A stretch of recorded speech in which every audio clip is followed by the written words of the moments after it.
Welcome to మెగా9 TV. నేను మీ రాణి. సింహం అడుగు పెడితే గర్జన ఎలా ఉంటుందో తెలుసు కదా. ఇప్పుడు తెలంగాణలో కాంగ్రెస్ అరాచక పాలనపై బీఆర్ఎస్ గర్జన కూడా అలాగే ఉంది. కుర్చీ దక్కిందని సంబరపడకండి, లెక్కలు తేల్చే రోజులు దగ్గరలోనే ఉన్నాయంటూ మాజీ మంత్రి BRS working president KTR Congress ప్రభుత్వంపై తీవ్ర స్థాయిలో నిప్పులు చెరిగారు. రాజేంద్రనగర్ వేదికగా కాంగ్రెస్ అరాచకాలను ఎండగట్టిన ఆయన రేవంత్ రెడ్డి సర్కార్ వైఫల్యాలను ఏకిపారేశారు.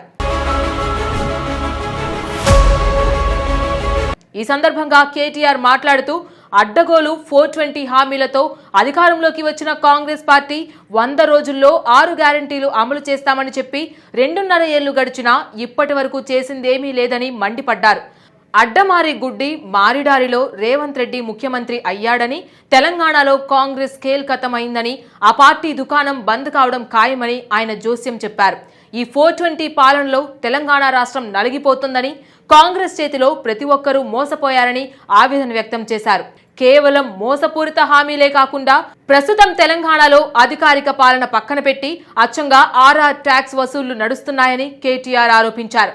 కాంగ్రెస్ దొంగలు 1 కోటి ఎకరాల భూములను అడ్డుపెట్టుకుని రాష్ట్రాన్ని దారుణంగా దోచుకుంటున్నారని విమర్శించారు. రాష్ట్రంలో ఉన్నది ప్రజాప్రభుత్వం కాదు, అచ్చంగా ఒక దండుపాల్యం బ్యాచ్ లాంటి మంత్రులని ఆయన అభివర్ణించారు. రాష్ట్రంలో అభివృద్ధి పనులకు పైసలు లేవంటున్న ప్రభుత్వం ఈ 2.5 ఏళ్లలోనే ఏకంగా 4 లక్షల కోట్ల రూపాయల అప్పులు చేసిందని కేటీఆర్ మండిపడ్డారు.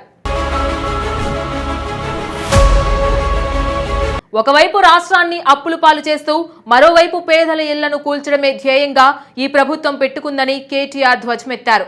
గతంలో కేసీఆర్ ముఖ్యమంత్రిగా ఉన్నప్పుడు హైదరాబాద్లో లా అండ్ ఆర్డర్ ఎంతో అద్భుతంగా ఉండేదని, ఇక్కడి ప్రగతిని చూసి నాటి తరం సూపర్ స్టార్ హీరో రజనీకాంత్ సైతం మెచ్చుకున్న విషయాన్ని గుర్తు చేశారు. కేసీఆర్ ప్రభుత్వంలో జీవో నెంబర్ 50 ద్వారా పేదలకు ఇళ్ల పట్టాలిస్తే ఈ కాంగ్రెస్ పాలనలో మాత్రం కూల్చివేతలు జరుగుతున్నాయని మండిపడ్డారు. హైడ్రా పేరిట హైదరాబాద్లో వేలాది మంది పేదల ఇళ్లను కూల్చేశారని, రాజేంద్రనగర్ నియోజకవర్గంలో ఈ కాంగ్రెస్ ప్రభుత్వం ఒక్క ఇల్లైనా కట్టిందా అని ఆయన నిలదీశారు. ఇల్లు కూల్చడమే కాకుండా కాంగ్రెస్ పాలనలో రైతులకు, మహిళలకు, నిరుద్యోగులకు సైతం తీవ్ర అన్యాయం జరిగిందని కేటీఆర్ ఆరోపించారు. రైతుల దగ్గర ధాన్యం కొనడానికి కనీసం గోని సంచులు కూడా లేవని, రేవంత్ రెడ్డి రైతుల పట్ల అత్యంత దుర్మార్గంగా ప్రవర్తిస్తున్నారని అన్నారు. నిరుద్యోగులను నట్టేట ముంచి నిరుద్యోగ భృతిని పూర్తిగా ఎగ్గొట్టారని విమర్శించారు. 1 కోటి మంది మహిళలను కోటీశ్వరులను చేస్తామని నమ్మబలికి ఇప్పటి వరకు తెలంగాణ ఆడబిడ్డలకు ఈ ప్రభుత్వం 1,50,000 రూపాయల బాకీ పడిందని లెక్కలు చెప్పారు. అటు మూసి పునరుజ్జీవనం ముసుగులో ప్రజలను ముంచాలని చూస్తున్నారని, అక్కడ గాంధీ విగ్రహం పెడతామంటే ప్రజలు తీవ్రంగా వ్యతిరేకిస్తున్నారని పేర్కొన్నారు. ఇదే సమయంలో రాజేంద్రనగర్ రాజకీయాలపై స్పందిస్తూ స్థానిక ఎమ్మెల్యే ప్రకాష్ గౌడ్ కాంగ్రెస్ పార్టీలోకి మారి నియోజకవర్గ ప్రజలకు తీవ్ర ద్రోహం చేశాడని కేటీఆర్ మండిపడ్డారు.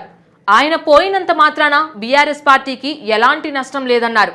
రాజేంద్రనగర్లో పార్టీ పూర్తి బాధ్యతలను ఇప్పుడు యువ నాయకుడు కార్తీక్ రెడ్డి భుజాల మీద పెట్టామని, ఆయన ఆధ్వర్యంలో పార్టీ బలంగా ముందుకు వెళ్తుందని ప్రకటించారు.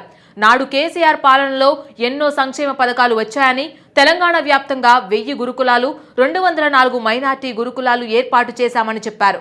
అలాగే 24 గంటల ఉచిత కరెంటు ఇవ్వడమే కాకుండా 70 లక్షల మంది రైతులకు 73,000 కోట్ల రూపాయల రైతు బంధు ఇచ్చిన ఘనత ఒక్క కేసీఆర్దేనని కేటీఆర్ వివరించారు. మొత్తంగా రాజేంద్రనగర్ వేదికగా మాజీ మంత్రి కేటీఆర్ చేసిన వ్యాఖ్యలు తెలంగాణ రాజకీయాల్లో తీవ్ర సంచలనంగా మారాయి. కాంగ్రెస్ ప్రభుత్వంపై ప్రజా వ్యతిరేకత ఏ స్థాయిలో ఉందో వివరిస్తూనే కేసీఆర్ మార్క్ సంక్షేమ పాలనను ఆయన ప్రజలకు మరోసారి గుర్తు చేశారు.